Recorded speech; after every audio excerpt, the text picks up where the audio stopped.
So guys, magandang hapon ulit sa inyo. Andito na naman ako upang ibigay sa inyo ang aking review dito sa aking bagong bili na Honda PCX 160 2021 model.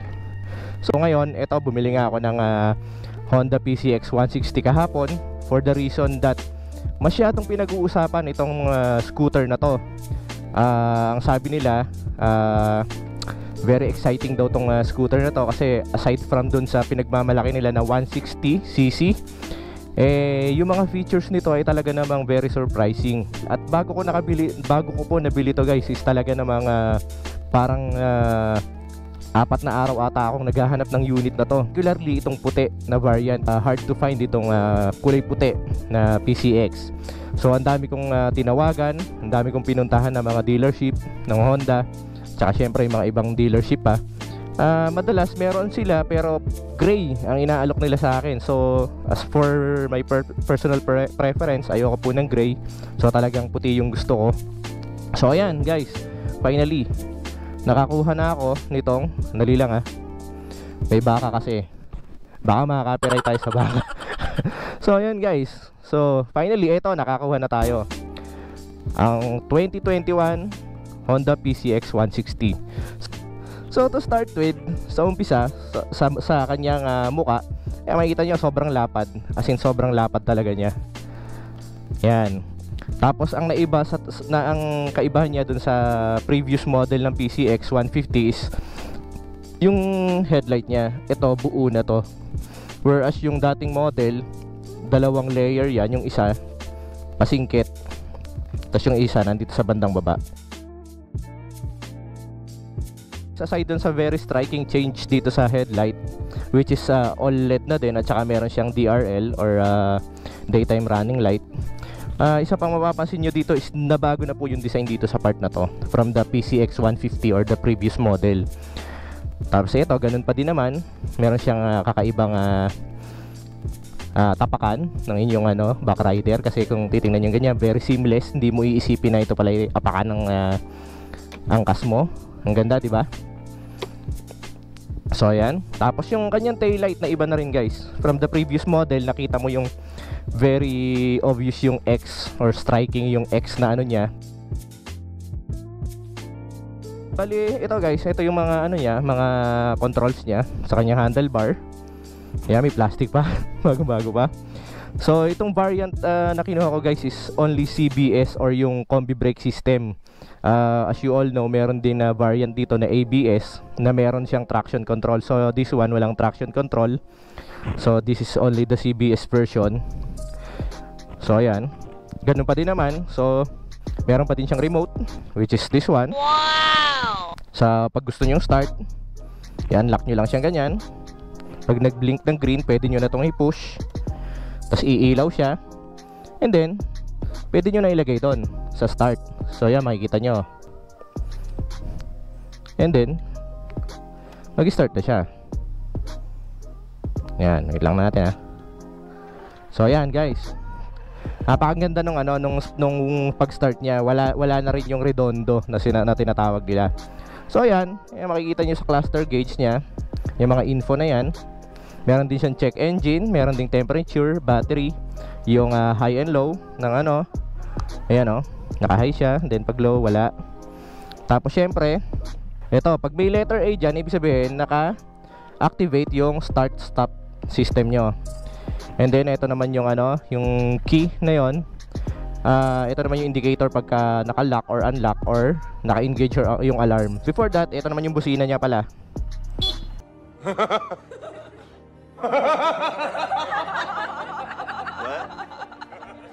Yan, tapos meron din siyang hazard, which is this one. Yan, may hazard siya. Yan. Tapos ito yung sinasabi ko sa inyo, DRL or daytime running light. Ito, pag gabi mas kita siya na nakaguhit siya yung mga parts na yan. Hindi ko na i-discuss sa inyo thoroughly yung mga niya, mga external looks niya kasi ayan, very obvious naman. So ngayon, punta naman tayo dun sa kung yung mga hindi ko gusto muna dito sa motor na to bago ko i-discuss sa inyo kung ano naman yung gusto ko. So unang-una, ang hindi ko gusto dito sa ating PCX 160 is, for my personal preference lang medyo hindi ko type yung dito sa part na to.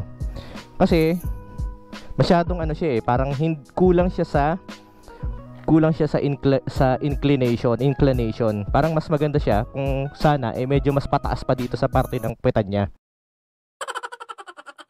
Yung mas pataas pang ganon. Yan. Kung titingnan niyo kasi sa side view, 'di ba? Parang masyadong pag-curve dito, medyo slender lang. Parang mas maganda siya kung medyo itataas pa niya konting ganon. So sa akin lang naman 'yon. And then secondly, parang nakukulangan ako sa decals niya. Parang masyadong plain. As in, totally, wala naman decals kayo makikita, diba? Or wala kayong makikitang sticker design. Ito lang badge niya na PCX. Then, yun na lang. Wala na. Diba? Parang medyo nakukulangan ako. Kaya naman ako nakukulangan kasi may nakita ako na picture na merong decals. And, ayun, mas mukha siyang nakakaakit. Tapos ang isa pang hindi ko nagustuhan dito guys is yung side mirror niya nga. Gaya nung sinabi ko sa inyo kanina, parang may grado siya, tapos sobrang haba nung stem. Tapos hindi rin naman maganda yung viewing ng side mirror niya. So yon. And another thing na ayaw ko dito is itong handlebar. Kung titingnan nyo, stainless, parang sa bisikleta lang, di ba? Mas maganda sana kung ginawa na lang tong matte na black yung color, tapos hindi ganitong kalalim. Yung medyo konti lang yung bend dito, which is may nabibili naman ng mga aftermarket na accessories na ganyan na pwede nyong palitan to. So definitely one of these days papalitan ko po tong handlebar na to. Yan. Pero pagdating naman dito, ganda naman. Dito lang talaga So yan. Ang hindi ko rin lang alam guys, kung pagka umulan at malakas ang ulan, kung maiipunan ba ng tubig sa part na to, or meron naman siyang drain somewhere here sa mga paligid. Pero kung visually checking, wala kayong makikitang drain, di ba? So hindi natin alam din. Tapos hindi ko nagustuhan dito sa PCX 160 na to is itong ano niya, yung quality ng seat niya or ng seat cover niya. Kasi kung papansinin nyo guys, tingnan nyo hahawakan ko, masyadong maluwag. Ayan ang luwag ng cover, diba? Dito okay pero kung tutusin nyo, medyo may luwag din unlike dun sa ating NMAX na sobrang fit nyan. Kasi tingnan mo ang layo, andito yun andito yung lumbar support mo. And yet, ayan tapos pag umupo kang ganyan, ayan sobrang may lukot siya. At saka parang mapupunit ka agad. So isa yan sa pinaka hindi maganda dito sa ano na to, sa PCX 160. And then another one is yung lever, yung mga brake levers niya.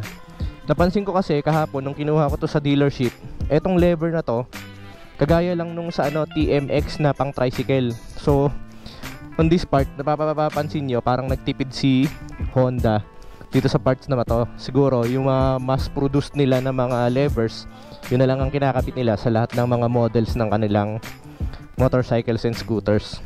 Ayan guys, tapos yung yung shock niya, medyo masyadong sobrang simple ng design, diba? As in ganyan. Tapos kung papansinin nyo, naiikot pa siyang gano'n Ewan ko kung normal ba to na naiikot siyang ganyan. Ayan gumagalaw-galaw siya. Pero pag tumatakbo naman, wala naman tunog. Hindi naman siya nagba-vibrate, hindi naman siya lumalagapak. Pero medyo nakaka ano lang ng feeling. Parang nakakapaisip ka kung bakit ito naiikot-ikot mong ganyan. So ayun. Yun yung mga bagay na hindi ko gusto dito sa PCX, 'di ba? Konti lang naman. And kung titingnan niyo naman, very premium naman yung design niya. As in very classy. Ayan. Maganda yung yung mugs niya, ang ganda, 'di ba? Ayan Ganda ng kulay. Tas may design na siya talagang pang mugs na mugs yung itsura niya. Unang-una guys, dito sa mga gusto ko naman dito sa motor na to. Unang-una, ayan, tignan nyo, syempre napakaganda ng design sa harap at napakalapad. Itsura pa lang, alam mo yung itsura na parang very classy at mukhang hindi siya mumurahing scooter lang. So yun. Maganda yung mga gulong niya. Ayan. matataba na yung goma. So medyo wala ka ng worry niyan pagdating sa mga curves sa bangkingan. Yan, I like this part. Masyadong medyo premium yung dating niya, yung part na yan. Hindi ginawang parang black lang all the way. So merong combination ng silver at saka black. So maganda yan. Before that nga pala, gusto kong ipakita sa inyo yung kanyang compartment. Ito po yung kanyang compartment. So ayan, napakaluwag. Yan, maluwag ang kanyang compartment at mahaba. So hindi ko na i-discuss sa inyo kung ano mga kumakasya dito na helmet, kasi napakadami na pong nag-review nitong PCX. Tapos ayan, nag-i-stay din yung kanyang upuan na ganyan, hindi kagaya sa NMAX. So ayan, pwede dito, pwede dyan, kasi makikita nyo may mechanism siya dito, kaya siya nag-stop na ganon. Yan, tsaka nyo siya isasara. And then, of course, mag-proceed na tayo doon sa mismong ride review ko dito. Alam ko naman na marami na nag-review nitong PCX. So this is my personal review dito sa PCX. So I'm gonna review it as simple as possible, kung ano yung nararamdaman ko. Nga pala, ako ay 5'4" in height and I am 168 pounds. Okay, so from there, i-discuss ko sa inyo kung ano ang pakiramdam, kung matagtag ba ito sa height na kagaya ko at sa weight na kagaya ko. So start na natin. So ilalagay mo lang yan doon sa start. And then, yan. Okay. Okay. Pinapakita rin pala dito kung ano ang average na kilometer per liter na tatakboy mo sa gas na meron ka. Ayan, so sa ngayon, kung makikita nyo, I already run 23 kilometers. Ayan, so yun na po yung natakbo ko. So ngayon, let's go na. Ngayon, unang-una na mararamdaman nyo at mapapansin nyo dito sa PCX 160 is sobrang lakas ng hatak. Wala siyang lag. 160cc na po siya, guys. So dun pa lang, di ba? Alam mo nang sobrang ample ng power na pwedeng ibigay niya sa inyo. So ayan. At syempre, una nyo ring mararamdaman, hindi siya matagtag, guys. Yung harap niya na suspension, sobrang smooth. Sobrang ganda ng play. At yung likod na suspension niya, sobrang smooth din at ang ganda rin ng play. Maganda yung ano niya, yung talbog niya. Hindi siya matagtag. Meron lang siyang tamang bounce, di ba? Okay, I'm doing 48 kilometers an hour. Sobrang banayad pa yung makina, as in wala kang mararamdaman at wala akong naririnig na anumang gigil dun sa makina. Ano lang, nilagyan to ng tachometer ni Honda para makikita mo yung rev mo. Yan. So yan. As for the brakes, napakalakas po ng preno niya. And yet, ito yung preno na hindi ka itutuldok. Di ba meron tayong mga nagagamit na mga motor scooter na pag napabigla kang press ng ganyan ng brake is biglang tigil siya, as in tutuldok ka talagang biglang ganyan na halos tumambling ka na. Ito hindi, guys, malakas ang preno niya. Yan, tingnan nyo ulit Whoop. And yet, may alalay. So ayan, we're approaching curves na po. So ngayon ipaparamdam ko sa inyo by this video kung ano yung pakiramdam sa curves. Ayan, madami akong dinaanan na lubak and yet talagang wala akong naramdaman na natagtag.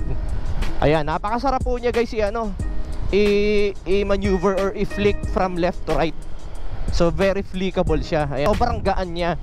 Kung titingnan niyo yung PCX, sobrang bulky ng katawan and yet napakagaan. So ayan, guys, very ample power kasi sa sobrang konting twist ng throttle ko, ang bilis na niya.